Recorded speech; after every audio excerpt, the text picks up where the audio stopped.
En el capítulo anterior vimos cómo las comunicaciones de los radioaficionados durante el avistamiento del 17 de agosto de 1985 nos ofrecían claves de lo que entonces creían se escondía detrás de la misteriosa comunidad. Escuchen.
La cinta habla de una isla norteamericana que está situada más allá del Golfo de Penas y se interrumpe la grabación.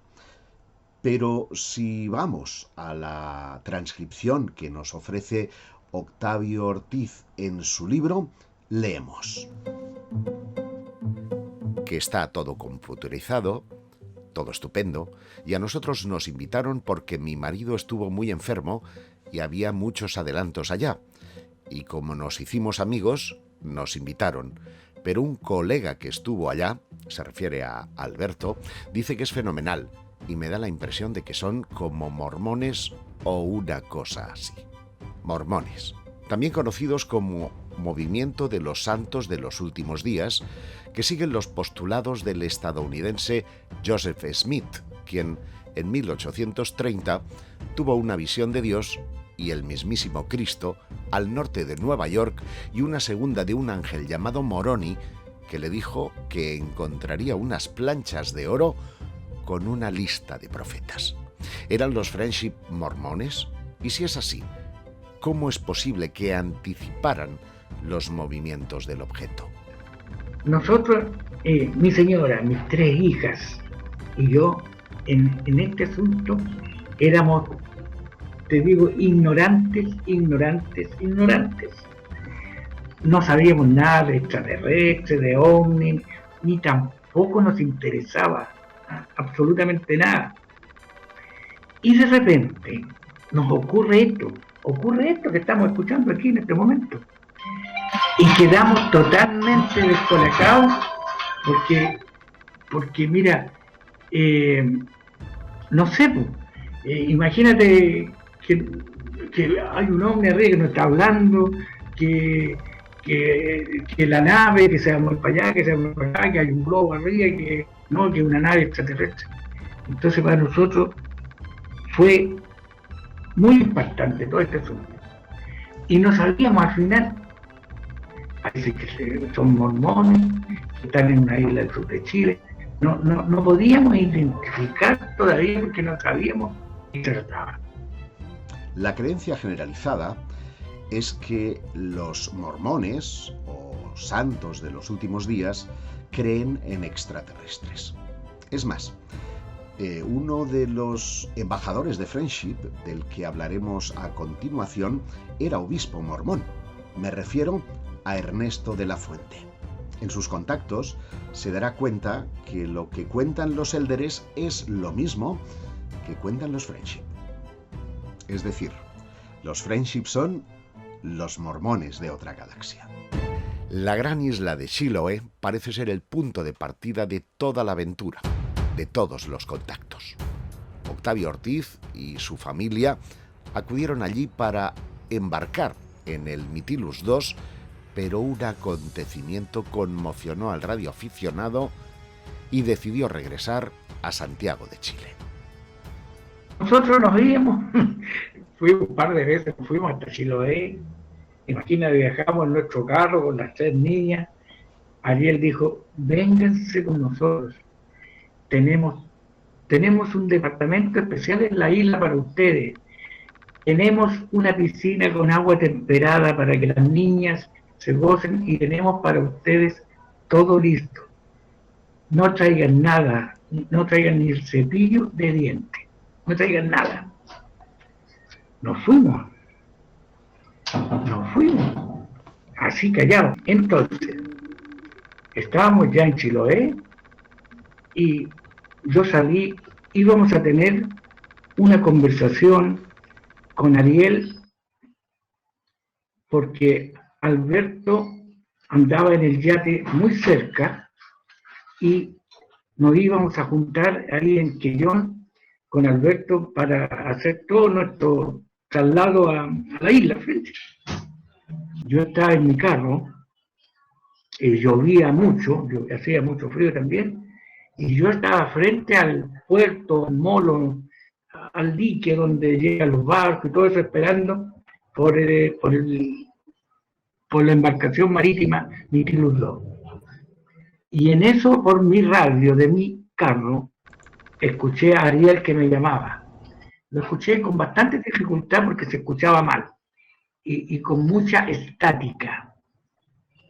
Logramos conversar un rato muy pequeño donde logró decirme que el Challenger, me dijo, va a partir pronto, pero va a estallar. En efecto, el martes 28 de enero de 1986, exactamente a los 73 segundos del lanzamiento, el transbordador espacial Challenger se desintegró sobre el océano Atlántico, frente a la costa del centro de Florida, acabando con la vida de los 7 miembros de su tripulación. ¿Cómo lo sabían? 3, 2, 1, and liftoff.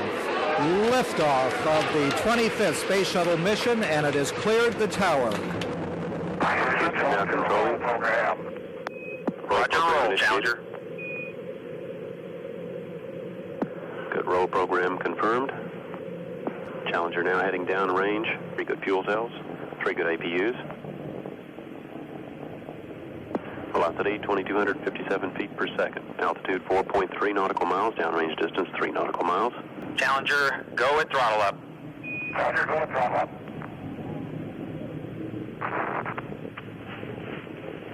1 minute 15 seconds. Velocity 2,900 feet per second. Altitude 9 nautical miles. Downrange distance 7 nautical miles.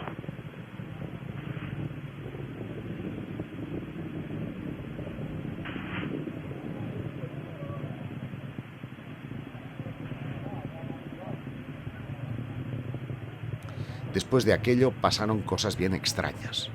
Apareció en su casa un individuo que decía ser del gobierno de los Estados Unidos para interrogarles sobre sus experiencias. Hasta les dejó un cuaderno verde con las letras Report en la portada y unos bolígrafos serigrafiados con las palabras US Government, para que registraran sus experiencias.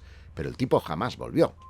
Aún guardo celosamente uno de esos bolígrafos negros que me regaló Ortiz en su casa. Los Friendship ya no le invitarían a la isla, pero un día tocó a su puerta un individuo que decía ser su emisario.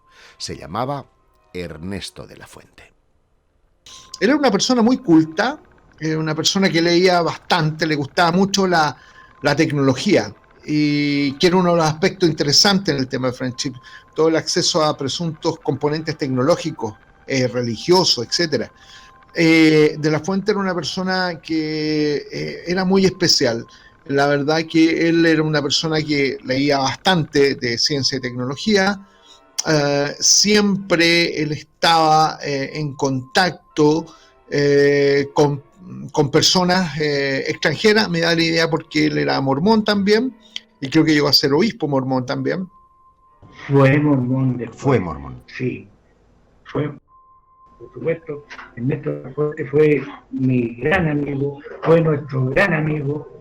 A partir de que nos conocimos de Friendship, estuvimos juntos 34 años, tranquilamente, en que fuimos muy amigos, pero muy amigos, viajamos juntos, íbamos para su casa, o él venía para mi casa, íbamos a su hacienda, Taiquemó, en la isla grande de Chiloé, íbamos al fondo, nos llevábamos las llaves, éramos muy amigos. Y fui con mi señora y lo fuimos a enterrar donde él falleció en el norte de Chile, donde tuvo que quedarse después que se sanó de su enfermedad de cáncer, porque el sur de Chile era muy húmedo y él tenía que estar en una parte que no fuera húmeda, que fuera clima seco, y por tanto sus últimos años lo pasó en el norte de Chile, que el desierto, Atacama, es seco. Y en su minuto, tú lo veías como siempre apurado subiéndose arriba de su Jeep Lada. Yo lo conocí cuando él tenía como función entregar fax a ciertas personas que hacían preguntas a la gente de Friendship. Y como no tenían equipos de radio, esto se suplía por medio de fax.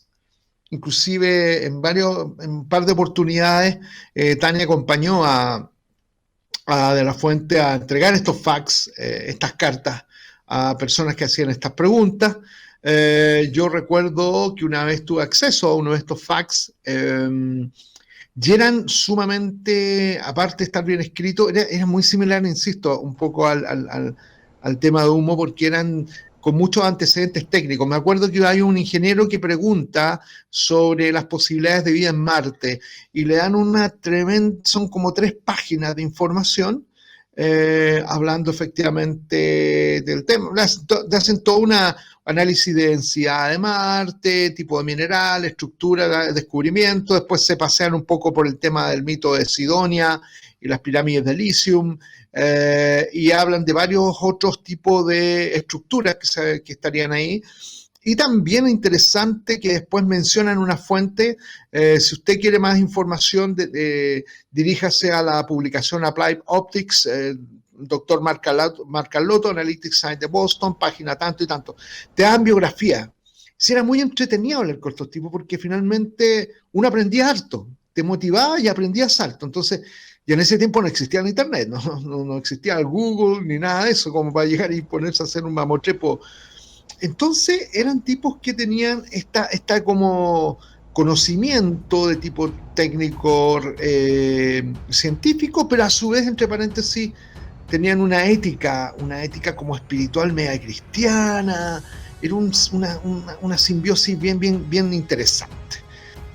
Los Ortiz hablaban con temor de Ernesto de la Fuente. Creían que tenía poderes extraordinarios. De hecho, entre las pruebas que los Friendship realizaron a Ernesto para ganarse su confianza, estaba la de obtener un objeto sólido de la casa sin que éste se diera cuenta. Concretamente, de la casa de los Ortiz.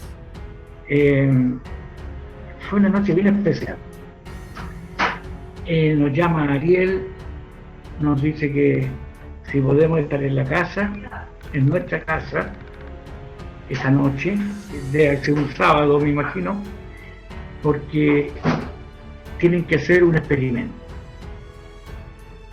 Y el experimento era con Ernesto de la Fuente.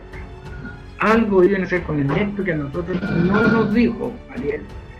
Solo nos dijo que estuviéramos adentro de la casa, que cerráramos las puertas, las ventanas, que selláramos todo, que recogiéramos los trajes de baño de las niñas, que los perros fueran amarrados, toda esa historia, porque iban a hacer un experimento, pero nosotros nunca vimos. Pues nos quedamos esa noche encerrados en nuestras casas con el matrimonio, conversamos en la noche, ahí estuvimos encerrados y nos dieron la madrugada alrededor de las 3 de la mañana y no pasó nada. Incluso Ariel nos dijo que selláramos las puertas y las ventanas con un pelo para que viéramos si alguien las abría, pero era imposible. Esas llaves que tú hablabas estaban colgadas deshacito de una puerta donde se colgaban las llaves de la casa y del portón de salida a la calle. Estuvimos ahí, qué sé yo, fumamos mucho, nos tomamos un trago, por supuesto, conversamos de todo, pero nunca ocurrió nada. Hasta que nuestros amigos dijeron, ya basta, ya estamos en altas horas de la madrugada, nos vamos a nuestra casa y no pasó nada, pues mañana conversamos. Y se fueron. Y ellos se fueron y yo mismo salí a dejarlos a la calle, saqué las llaves, las llevé, las traje y las colgué y nos fuimos a dormir con mi señora. Pero aquí viene la cosa, que al otro día, en la tarde, de 6 de la tarde, Ernesto de la Fuente me llama, por radio. En esos tiempos, tener un teléfono era muy difícil, más donde nosotros estábamos, que era parte del campo, ¿entiendes? Tú fuera de Santiago, en una parcela, en una quinta, no sé cómo le dicen ustedes. Y entonces me llama Ernesto por la radio de su auto y me dice, ¿ustedes están en casa? Sí, estamos en nuestra casa. Entonces salí de abrirme el portón porque estoy llegando. Yo venía llegando del puerto, yo fui, abrí el portón, entró, se bajó de su jeep y se metió la mano aquí en el bolsillo de la camisa, aquí, y sacó mis llaves. Te vengo a dejar esto. Hay otras anécdotas apasionantes que descartan que se tratara de una broma de otros radioaficionados, tal y como nos cuenta Rodrigo Fuenzalida. Sí,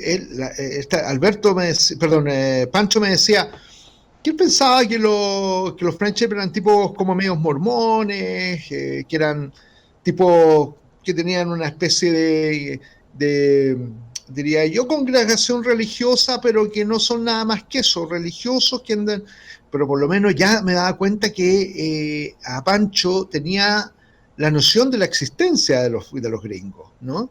Que tengo entendido que él había hablado también con ellos, así que le constaba la existencia de esta organización y le constaba también el cambio que habría tenido Alberto.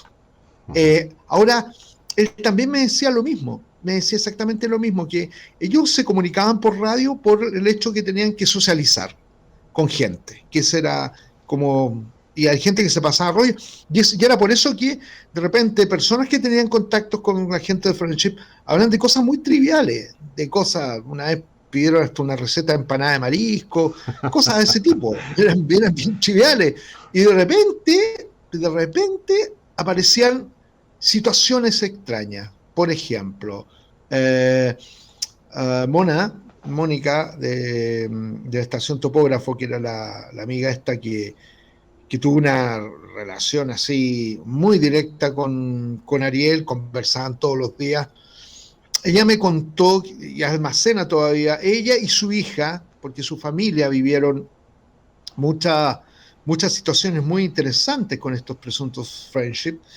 Me cuenta, por ejemplo, una situación determinada, que una vez le llaman por teléfono desde un hospital de Santiago. ¿Por qué? Porque en este hospital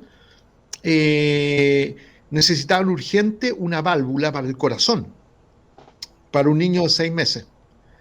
Y la doctora le pide que por favor se puede llamar y ubicar en Estados Unidos a un radioaficionado que puedan traer la válvula por alguna vía. Se envía el dinero desde Chile, pero que necesitaban urgente, que hicieran un QTC de emergencia. Porque había muchas redes de radioaficionados que hacían eso y lo siguen haciendo hasta hoy día, en lugares donde no llega gente, etc. Y me cuenta Mona que empieza a llamar a alguna estación de Estados Unidos, con QTC de emergencia médica, y de repente, ¡brum!, se mete Ariel. Y le dice, ¿qué estás haciendo, Ariel? Le dice, Mónica, necesitamos urgente que nos des la medida de la válvula. Oye, pero ¿cómo te va a dar la medida? Si estoy llamando para Estados, danos la medida de la válvula. Y le dio la medida de la válvula. Me contó, ponte tú, partió con los llamados telefónicos, esto fue como a mediodía, ¿no? Y de repente desaparece la voz de Ariel, me dice. No habrá pasado más de 1 hora y media, me dice Mona, que la llaman desde el hospital y la llama efectivamente la doctora, señalando que había sido muy exitosa la gestión, demasiado exitosa. Estaba impresionada por lo rápido que había llegado la válvula, pero misteriosamente se llegó del sur de Chile. Y llegó en un paquete sin ningún remitente. Entonces, y la Mona quedó así helada, me decía, ¿cómo era posible de algo que habían calculado que iban a demorar días en llegar, que era una tecnología muy específica que estaba en Estados Unidos, apareciera en horas, y justo después del llamado a Ariel, que le pide la medida de la válvula, y llega desde el sur de Chile? Desde luego tenían recursos a su alcance que aparentemente estaban muy por encima de cualquiera en el Chile de esa época. ¿Quiénes podían tener acceso a una válvula de corazón para un bebé en la década de los 90 en Chile? ¿Era una secta? ¿O tal vez una civilización más avanzada que pretendía ayudar, acorde a lo que había hecho con otros especímenes de la raza humana? Lo sabremos muy pronto, porque en el próximo capítulo te explicaré mi viaje a Chile y cómo ese viaje en búsqueda de la isla Friendship cambió mi vida. Si te ha gustado el vídeo, haz like y no olvides suscribirte al canal.